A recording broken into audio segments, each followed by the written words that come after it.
लग्नाचे दागिने म्हणजे श्रीमंत पेशवाई दागिने, नाशिकचे सुप्रसिद्ध सराफ मयूर अलंकार सराफ। ताज्या बातम्यांसाठी नाशिक न्यूजच्या YouTube चॅनलला सबस्क्राईब करा आणि बेल आयकॉनला प्रेस करा।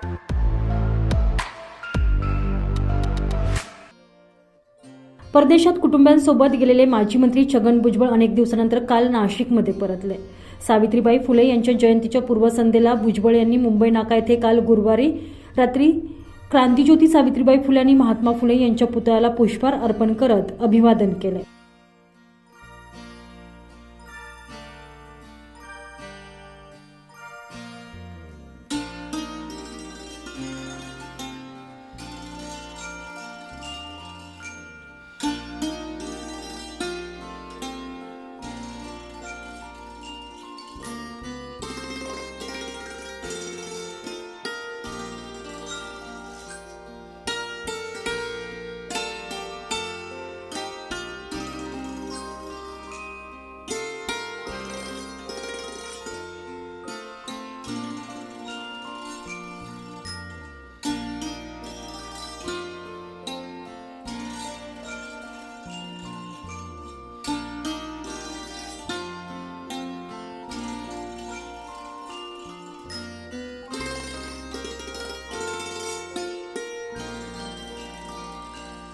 भुजबळ यांना मंत्रिमंडळात स्थान न मिळाल्यानंतर मोठ्या संख्येनं त्यांचे समर्थक एकत्र जमलेले होते।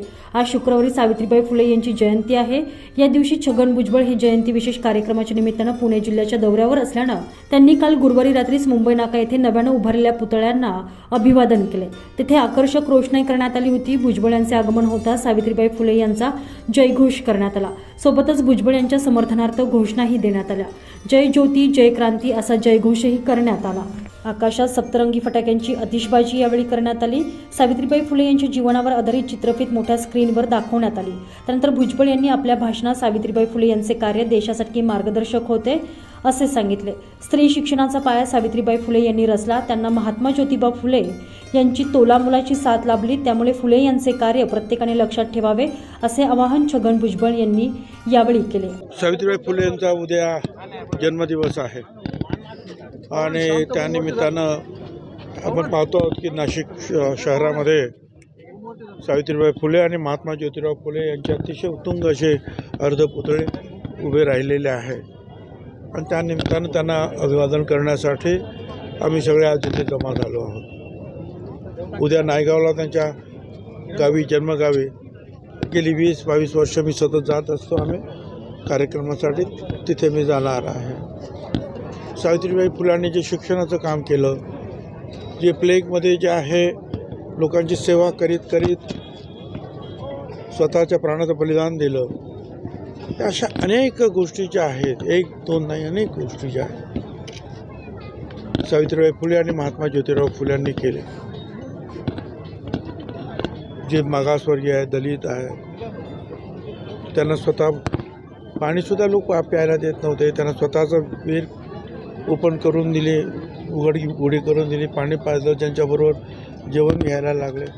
शिक्षण सगळ्यांचा अधिकार आहे, ते हंटर आयोगाला त्यांनासुद्धा त्यांनी तेच सांगितलं, सगळ्यांना शिक्षण द्या, कृषी शिक्षण द्या, अमुक करा अमुक, आणि 1-2 हजार गोष्टीमध्ये आज सरकार जे जे करते आहे जनतेसाठी, त्यातली प्रत्येक गोष्ट जवळपास जी आहे ही महात्मा ज्योतिराव फुल्यांनी सांगितलेली आहे। ती शेतकऱ्यांच्या आसूडमध्ये आहे, गुलामगिरीमध्ये आहे, इतर पुस्तकं त्यांची जी आहेत त्यांच्यामध्ये आपल्याला ते सापडते।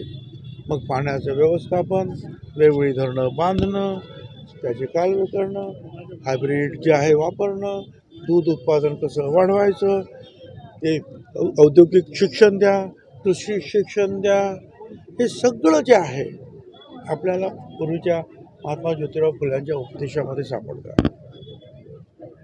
आता हे खरं आहे की आपला देश मोठा आहे, अजूनही स्त्रियांवर अत्याचार होतात, अजूनही शिक्षणापासून मुलंही वंचित राहत आहेत, कधी मुलंसुद्धा वंचित राहत आहेत। महाराष्ट्र सरकारनं तर सांगितले की बा मुलांना तुम्ही कौशल्य शिक्षण घ्या, आम्ही तुम्हाला स्टायपेंड देतो 10,000 रुपये महिना।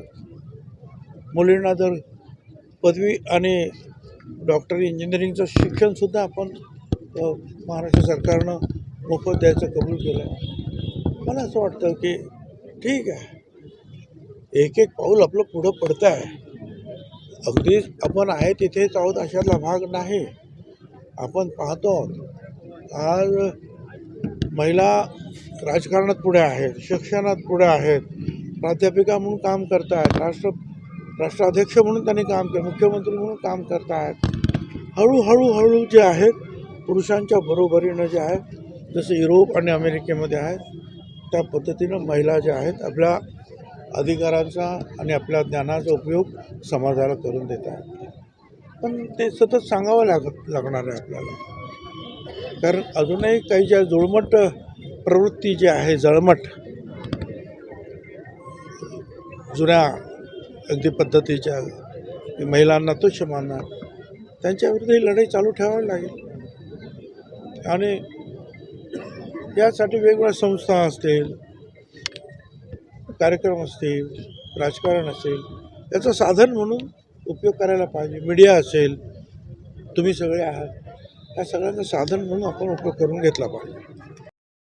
दरम्यान यावेळी राष्ट्रवादी अजित पवार गटाचे शहराध्यक्ष रंजन ठाकरे, नाना पवार, अंबादास खैरे, कविता कर्डक, समाधान जाधव, शशी हिरवे, डॉक्टर कैलास कमोद, मंगेश काठे, दिलीप खैरे, दिनेश कमोद आदी मान्यवरांची उपस्थिती होती. संजय परमार, नाशिक न्यूज, नाशिक.